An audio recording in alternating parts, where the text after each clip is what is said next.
Good morning, everybody. So, our today's lecture is web hosting. What actually is web hosting? Hosting means that you can reside your application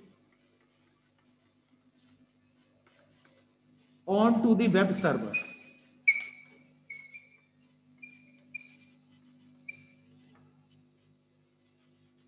You can host, you can reside your application onto the web server.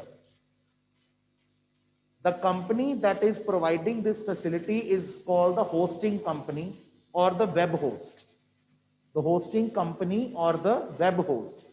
Now the hosting company gives you the privilege facility that you can host your application on the web server so that the content of the application is available on the internet, right? It is readily available to the users via your web browser. Now there are four types of hosting. First hosting is free hosting.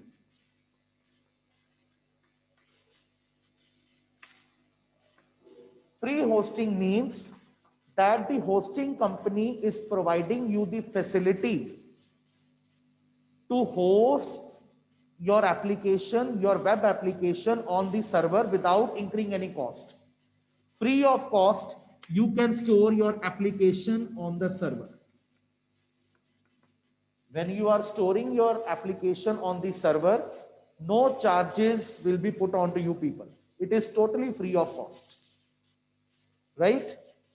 Second type of hosting is virtual or shared hosting. Virtual or shared hosting. Now, what is virtual or shared hosting? In this case, each user will be provided his or her own domain. Each user will be provided his or her own domain.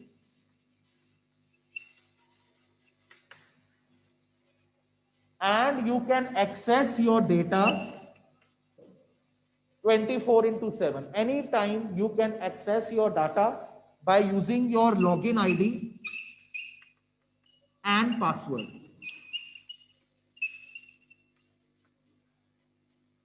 Each user will have his or her own login ID and password so that the security is maintained at the high extent. Right?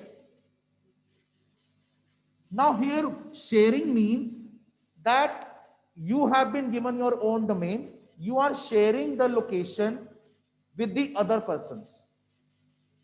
Location is not meant only for you. You are sharing the location with other people who are having separate domains.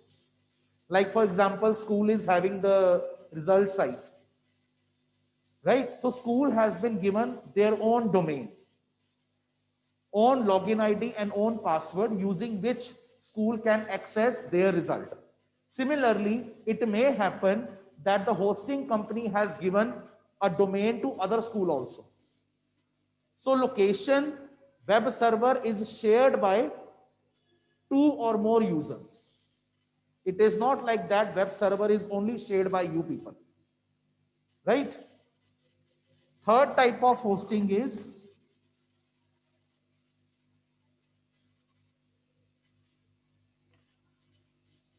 dedicated hosting. Now, in a very simple example, I explain what is dedicated hosting. Dedicated hosting means suppose I want to host my application on the server. I want to store my web application on the server. One thing is that I will go for the virtual sharing. I will share my location with other person, right? In dedicated hosting, what I will do, I will take the web server on rent. On rent basis, I will hire the web server from the hosting company. I told you hosting company is the company that is providing the facility to host your application on their web server. So what I will do, I will take the web server on rent and I will host my application. I will reside my application over there, right? And timely, I will keep on paying the rent. Maybe monthly, maybe yearly, that will be decided out. Clear? This type of hosting is mainly used by large organizations.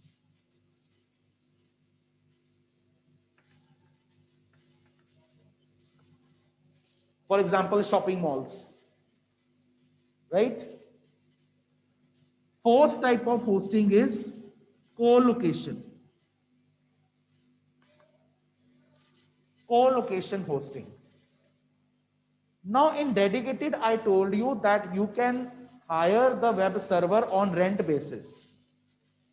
In co-location, what will happen? Instead, I take server on rent, I will own my own server. I will purchase the server. Right? I will completely hire the server. I will purchase it from the hosting company. Right? And whatever administration services will take place, that will be carried out by me. I have a company, I want to host my application, I purchase the server. I am not taking server on rent. I completely own the server.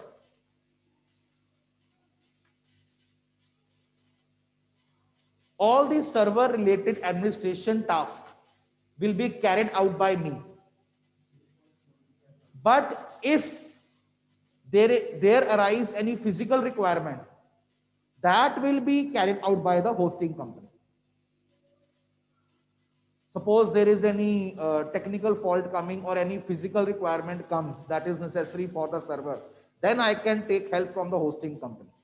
Otherwise, all the server related tasks will be carried out by me only, because now server is with me. So I can reside my application over there. Right? So these are the four types of hosting. With this, your web hosting topic is complete. I move on to the next topic.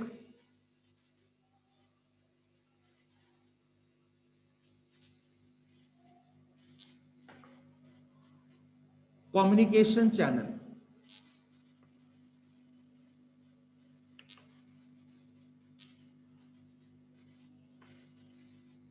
Communication channel.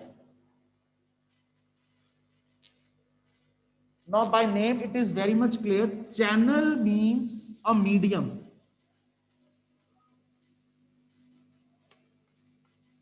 What you call interface, interlink. A medium that is used to transfer the information from one point to the other point. I want to transfer the data from this point to this point, from this host to this host. So I need a channel, I need a medium, I need a interlink via which I can transfer my data. That medium is known as communication channel. It may be wired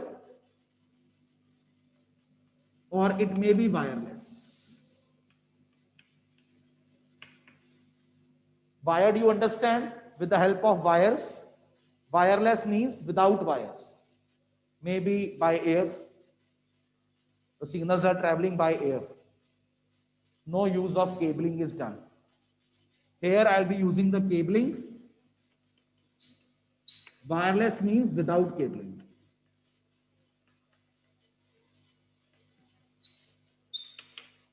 Right?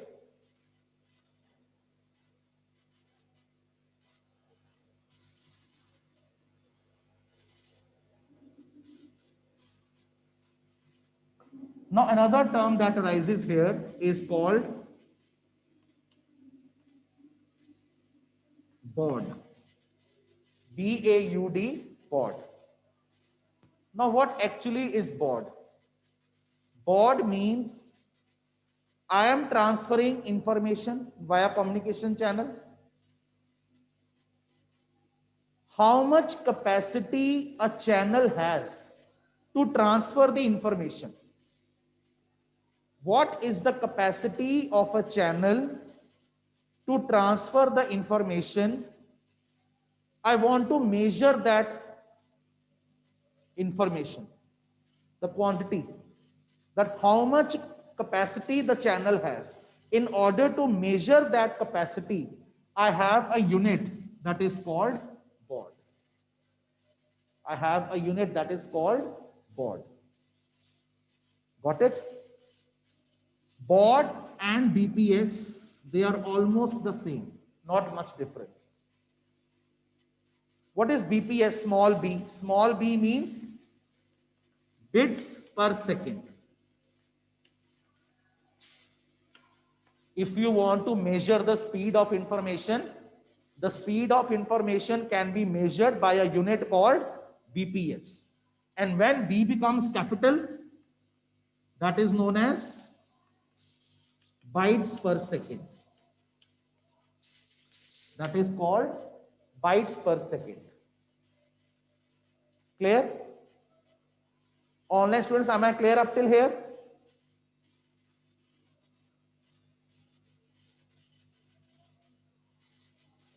All right.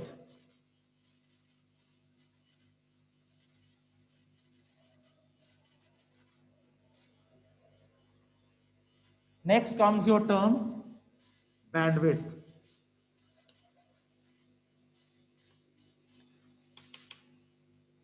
Now, bandwidth means the difference between the highest frequency and the lowest frequency of a channel. You have a communication channel and it is having a frequency level. The frequency may be higher, the frequency may be lower.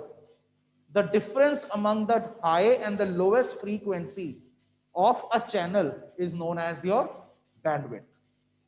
If your channel is having high frequency, we say it is a high broadband channel. And if the frequency is low, we say it is narrow band channel.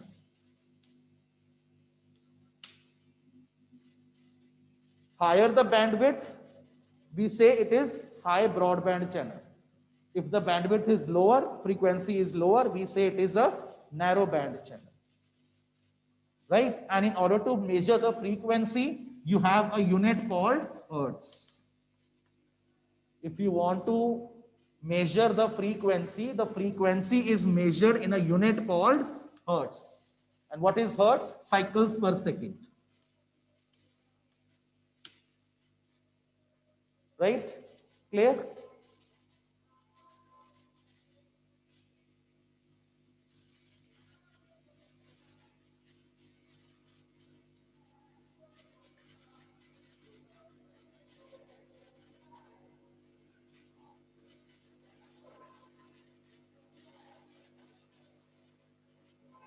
Now, next topic that comes is HTML and XML.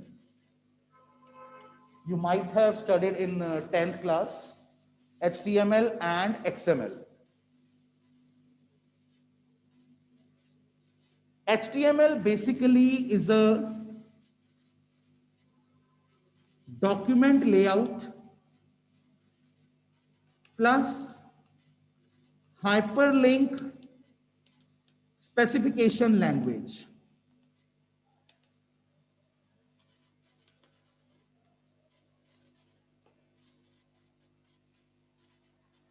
In simple terms, I can define HTML as the language that is used to design the web pages.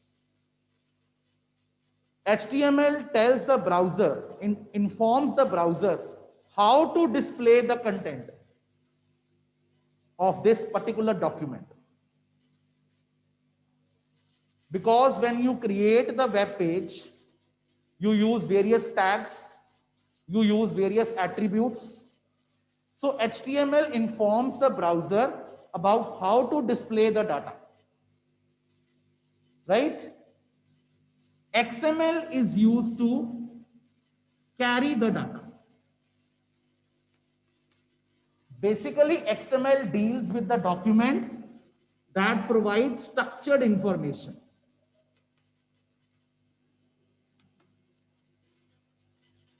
The main role of XML is to create the documents that provide structured information. And XML acts itself as a meta language. By the term meta, we means a language that is used to define other languages. Right? In XML, user create his own tags.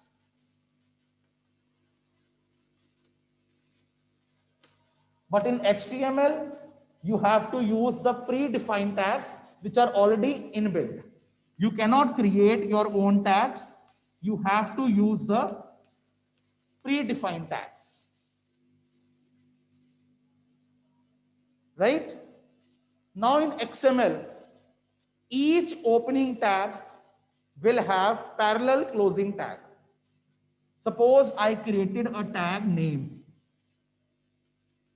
I have to close this tag.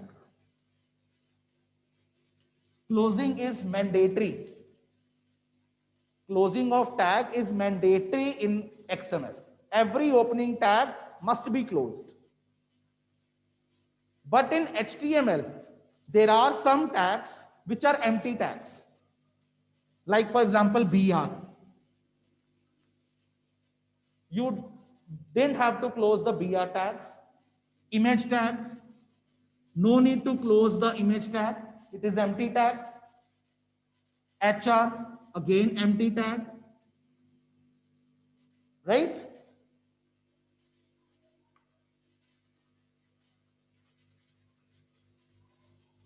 Now in HTML, the coding starts from HTML tag. But when you want to write coding in XML, you need to have one root element. One root element is compulsory in order to frame the coding for XML. Because all the other elements, all the other tags will be combined inside the root element. Clear?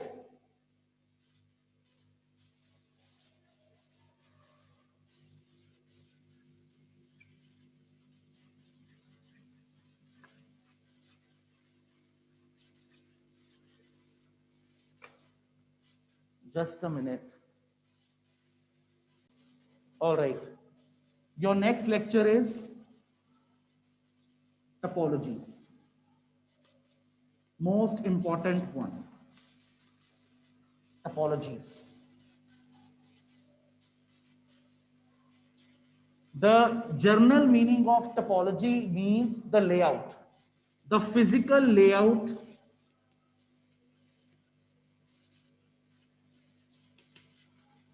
of the nodes on the network. You have a network, you have different computers connected on the network.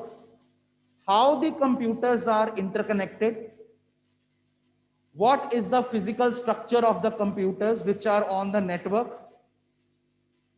what is their layout, how they are interconnected, what is their structure, that comes in the meaning of topologies.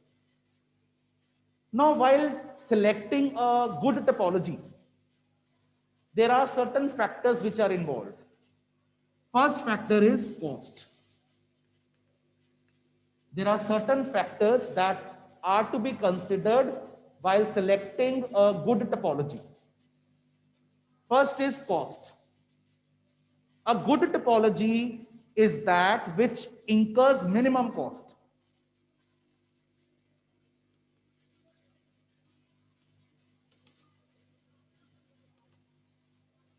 It should not incur any heavy installation charges. Cost structure should be minimum. Right? And distance between the nodes should also be less. Second is flexibility.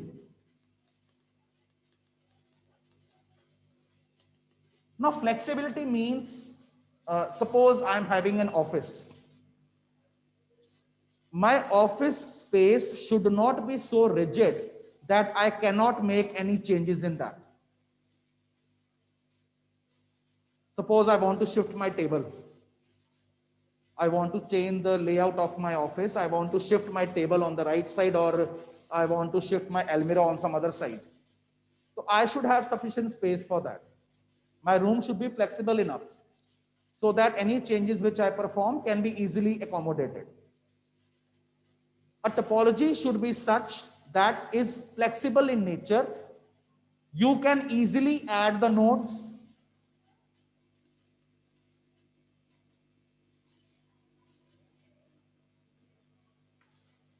You can remove any node.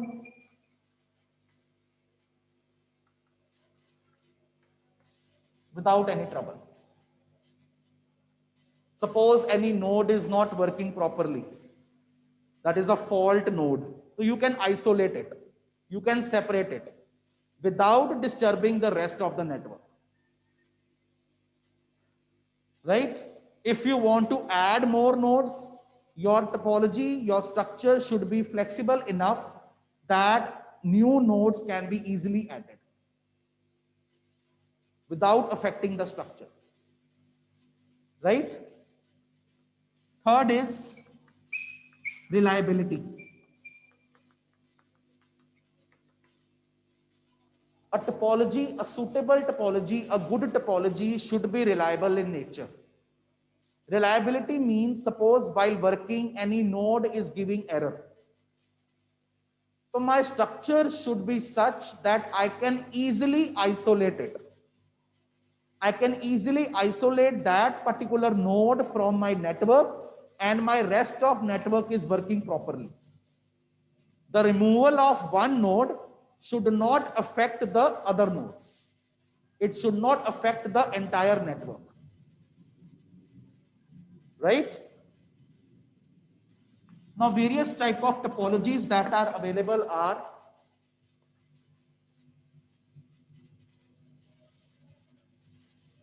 I start with the first topology today, that is called bus topology.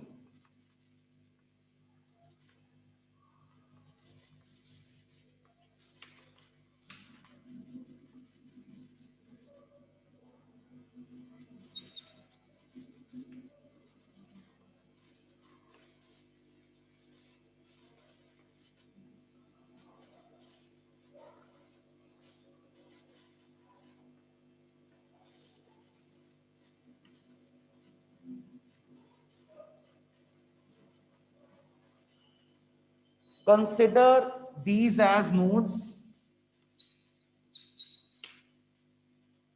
right? This is your cable, and these are terminators.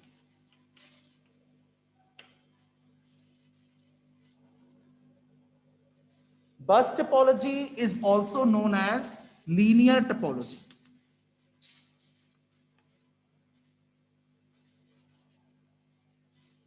It consists of a single cable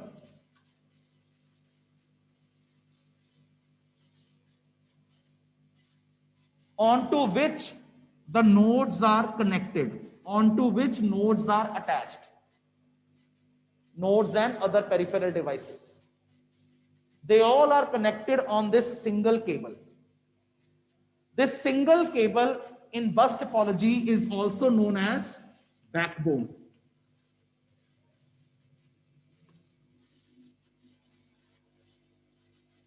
Right?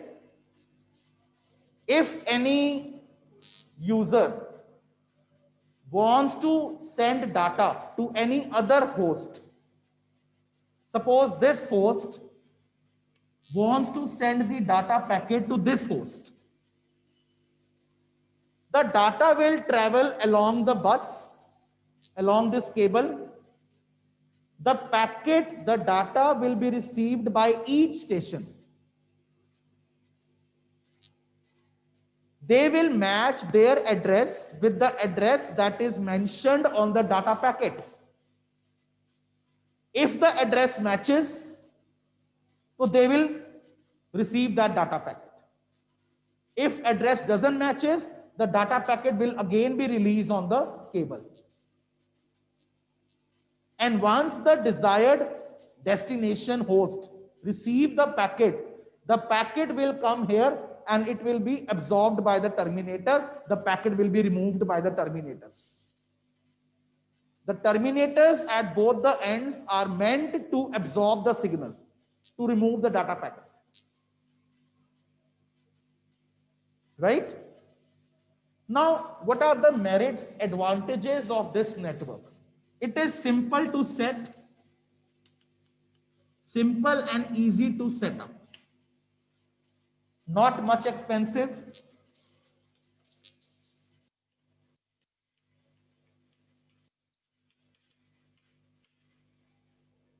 Short cable length is required.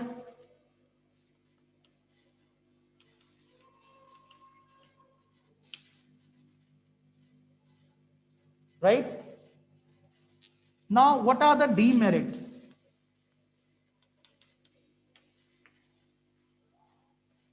This type of topology is not suitable for large networks. Because if you want to have a structure for the large network, you need to expand your network. You need to expand your topology. You need to increase the length of the cable. You need to add more nodes, which is not possible in the case of bus topology. So it is not suitable for large networks, but it is suitable for smaller networks. Now suppose any fault occurs in bus topology. Any node acts as a faulty node. It is difficult to detect the fault. First, difficult to detect the fault, that where actual the fault occurs, because all the nodes are connected to the single cable. So where the actual fault comes, it is difficult to detect. Moreover, when the fault is difficult to detect, it is difficult to isolate that node also. When you don't know where the fault occurs, it occurs here, it occurs here, or it occurs here. So you cannot isolate that node from the rest of the network. Right? So reconfiguration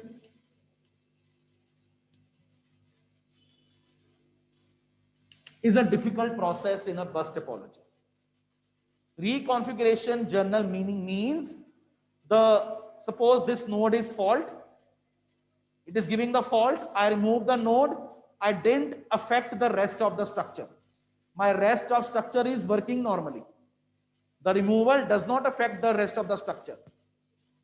I can easily reconfigure my structure. Right?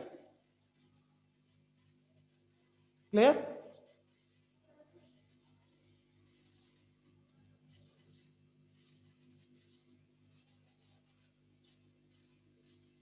Next topology is star topology. Star topology. The general diagram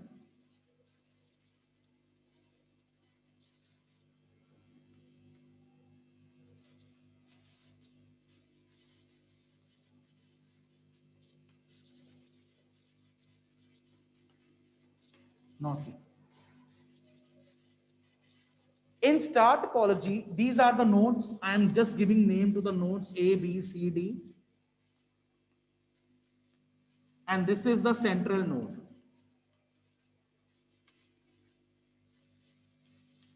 This is the central node. All the nodes, they are connected to the central hub, the central structure, and they are linked with the hub via their independent link.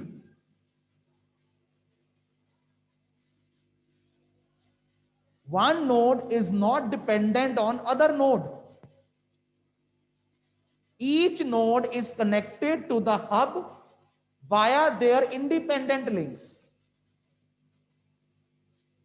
The whole control is centralized here.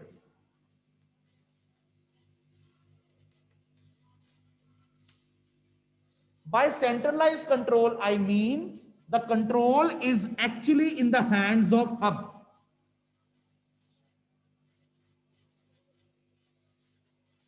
If B node wants to transfer the data to E node,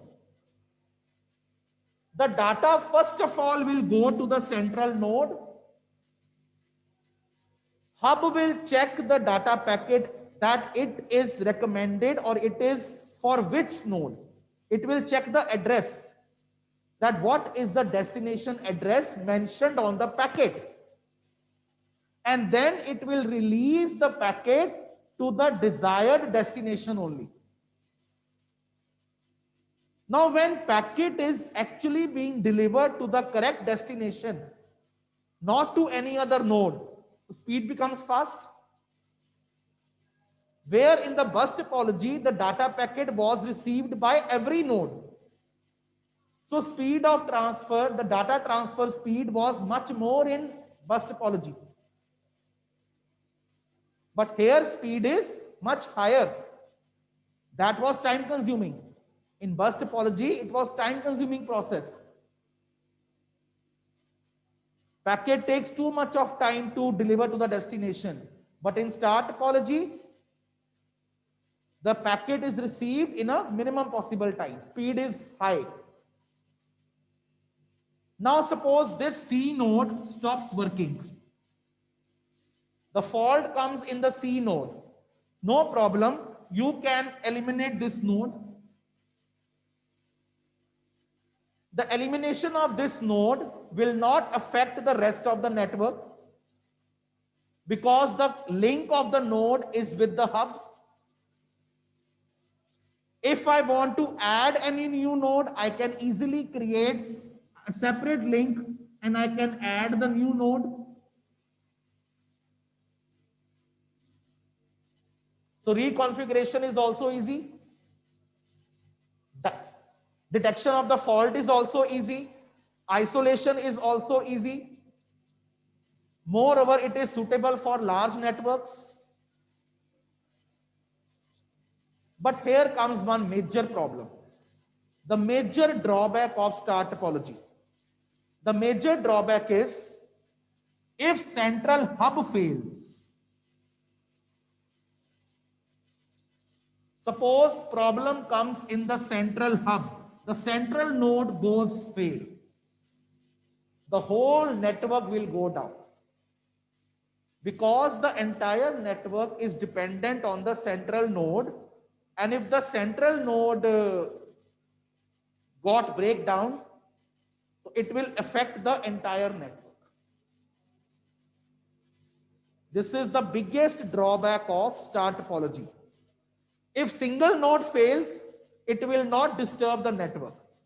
But if central hub fails, it will disturb the whole network. The whole network will go down.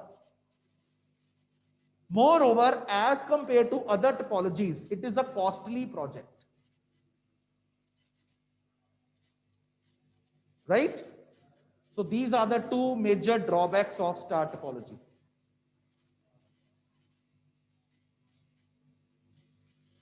Third type of topology is ring topology. Third topology is ring topology.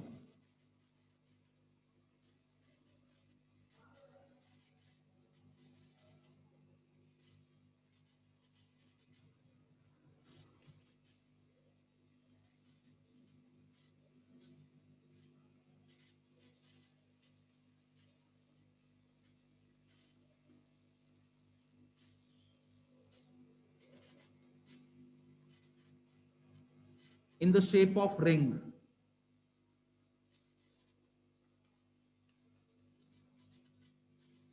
Now here in the ring topology, it is also known as circular topology. Now in the ring topology, each node is linked with only two nodes. A linked with B and F, B linked with A and C linked with B and D linked with C and E linked with D and F linked with E and A. Every node is connected with two and only two nodes. Now here, the data will travel only in one direction.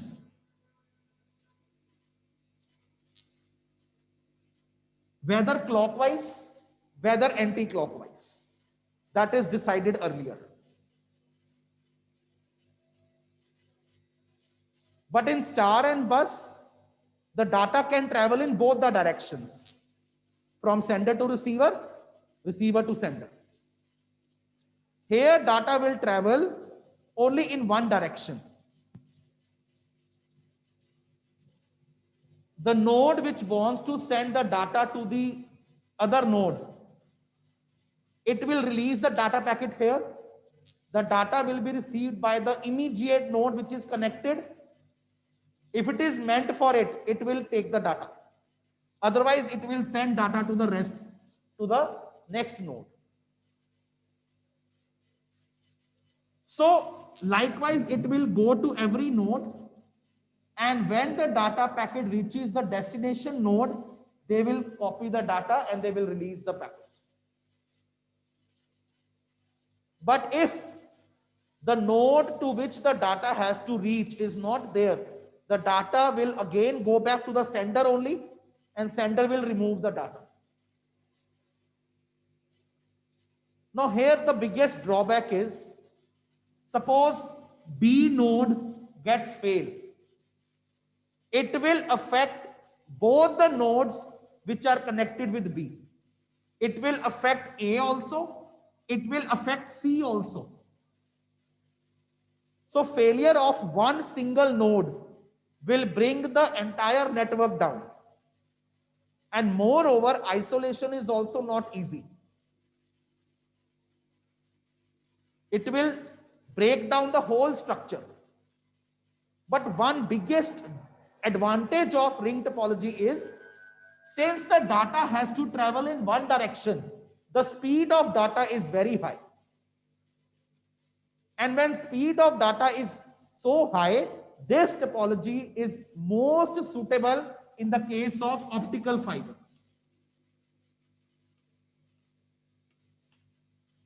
Optical fiber media is the best media in terms of speed, because speed of optical fiber is very high, right?